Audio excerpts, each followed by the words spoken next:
Oh, welcome back to Chapter 7, Navajos Wanted from Code Talker. Let's get into it. One group. Please excuse the mispronunciation of any Navajo words. Chapter 7, Navajos Wanted. Over the next days, we learned more about the air raid on Hawaii. We heard the names of islands thousands of miles away where the Japanese were. Oh, hold on. Places in the Pacific. Even I, who loved geography, had never heard about most of those places. I had to look hard through the maps in my geography book to locate them. Wake Island, Guam, Guadalcanal. By Christmas of 1941, all of those places had fallen to the empire of the rising sun. You must all sacrifice to help the war effort, our teacher said. Even though I understood what they meant, I could not help remembering that we Navajos had already sacrificed a lot. Most of our families were still poor because of the government livestock reduction of our sacred lands.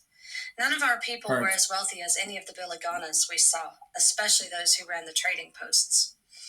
Poor as we were, we Navajos really did want to help. Our tribal council met at Window Rock and declared war on Germany, Japan, and Italy. Navajo men took their guns, packed supplies, and rode their horses in to report to the Indian agent.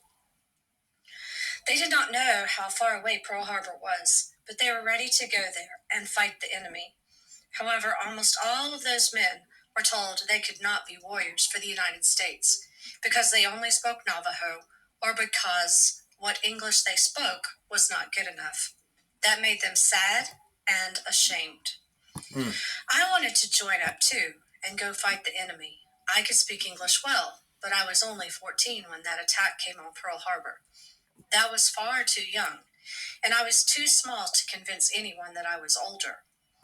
This war will be over, I said to my friends, before I'm old enough to enlist. At first, that is what many people thought. Now that America has declared war, Mr. Straight said, shaking his bony finger at the sky, the fighting will soon be over. Everyone on the radio and in the newspapers agreed. The Axis powers, that was what they called Japan, Germany, and Italy, would quickly crumble. Sadly, we were all wrong. As the months wore on, it became clear that this war was going to be a long one. It also seemed that the U.S. Armed Forces was yet another place where Indians were not wanted. Only a few Navajos had been accepted as U.S. soldiers, all of them men who had been to mission school. There seemed little interest in the part of the U.S. Armed Services in enlisting the help of those who had left this country long before the ancestors of the Biliganas came here. Then, in April of 1942, everything changed. A message from Chi Dodge, our Navajo tribal chairman, was sent around the reservation by shortwave radio. A Marine recruiter was coming to Fort Defiance, looking for Indian volunteers.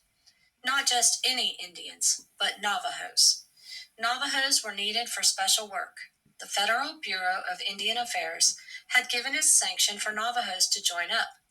However, only men fluent in both English and Navajo were wanted. When I heard that announcement on the radio, I could hardly speak. Navajos, I finally managed to say to my friends. Navajos, they want Navajos. Did you hear that? I was so excited and talking so fast that they teased me. Are you sure that's what they said? Tommy Nez asked me. Wee-hee, Jessie Cheese said. Yeah, didn't they say they wanted Mexicans? But that radio announcement interested those guys too. Our high school was not far from the tribal offices in Fort Defiance. The Marine Corps recruiter was scheduled to speak the next morning, a Saturday, which meant we had no classes to attend. So the three of us went down there together, just to look at that recruiter. He had been given an office right near our Navajo tribal headquarters, and we could see that the door was open. We quietly crept up and peeked through the door. A tall, broad-shouldered white man wearing a neat, well-pressed uniform sat at a desk. He seemed very serious. He sat with his back straight, writing something on a pad of paper. Perhaps it was the recruiting speech that he was about to give. We were perfectly quiet. I'm sure he did not notice us peering in. He was impressive to see. But what was even more impressive were the things that hung on the walls around him. Look at that, Jesse Chi whispered, pointing with his chin. We looked. There hung a beautiful sword in a silver case. Just below it was a fine rifle. To either side of the rifle and sword were posters that showed Marines standing tall in their full dress uniform. One of them, and the most colorful poster of all, looked much like the recruiting sergeant himself. However, the uniform of that poster Marine was much more striking than his. That uniform. Ah, it was so beautiful to behold. The coat and trousers were made of cloth that was as shining and blue as the sky. The cap and gloves were white as clean new snow. The leather boots were as black and polished as jet. Did you see the uniform in that picture, Tommy Nez said after we were back out in the street. Boy, that was sharp. I'd sign up just to have a uniform like that one. The three of us decided to hang around until that straight-backed white Marine gave his talk at 11 a.m. It was quite a speech. My name is First Sergeant Frank Shin, he said in a loud, clear voice as he stood on the steps of the tribal offices, looking out at the crowd of people who had gathered around. Looking back on that day, I wonder what he thought of those Navajos gathered there in front of him. Some in the crowd, like my friends and me, were short-haired and dressed much like any white man would dress. Only the brown of our faces gave away the fact that we were something other than the usual people who would hear such a recruiting speech.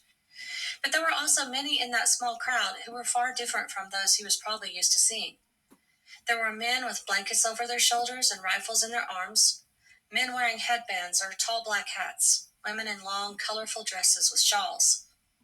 The glitter of silver and the glow of turquoise shone out from that crowd in the shape of necklaces and bracelets and earrings on the women, belt buckles and hat bands on the men. No one stared up at the first sergeant, yet there was complete silence as he spoke. I am a Marine, and proud to be one, First Sergeant Shin continued, his voice echoing down the street. He looked around the crowd as if daring anyone to contradict him. The Marines need a few good men. There will be real opportunity for you if you enlist. It will be better for you than staying here on the reservation. As a Marine, one of the proud and few, you will have the chance to travel, learn new skills, and meet interesting people. Of course, he did not mention that some of the interesting people you would meet might be holding guns and sharp samurai swords, shouting banzai and trying to kill you. Mm-hmm. If he had, I still do not think it would have frightened away any Navajo recruits, even though some who enlisted that day and in the days following figured that they were heading for some kind of desk job and not into combat. It seemed to me that this Marine recruiter was telling us the truth. We Navajos have listened to white men speak for a long time, and we have learned to tell when one is trying to deceive us. You can tell a lot about a man by the way he speaks and the way he carries himself. Looking at First Sergeant Shin, I could see that this was indeed a man who believed in what he said. I was ready to believe it too.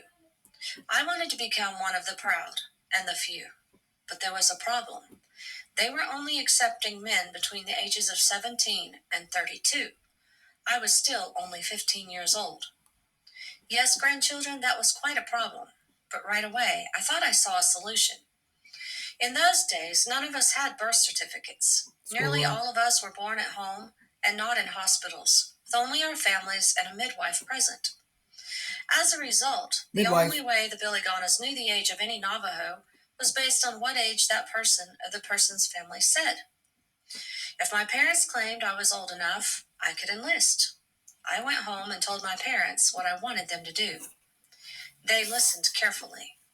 Son, my mother said, wait outside while your father and I talk of this. I did as they asked. As I sat leaning against the wall of our hogan with the warm sun on my face, I could hear their soft voices speaking, but I could not understand what they were saying. A lizard ran up to my feet, stopped, bobbed up and down, and then ran off again. Finally, my parents called me back in. Son, my father said, we are proud of you. What you want to do is a good thing. However, your mother and I both think that you are not yet old enough. You are still too young to become a Marine. Wait through another winter. If this war is still going on, then we will give you our blessing to join up. I was disappointed, but I did as they asked and went back to school. So it was that I was not part of the first Navajo platoon, those 29 men who developed our secret code.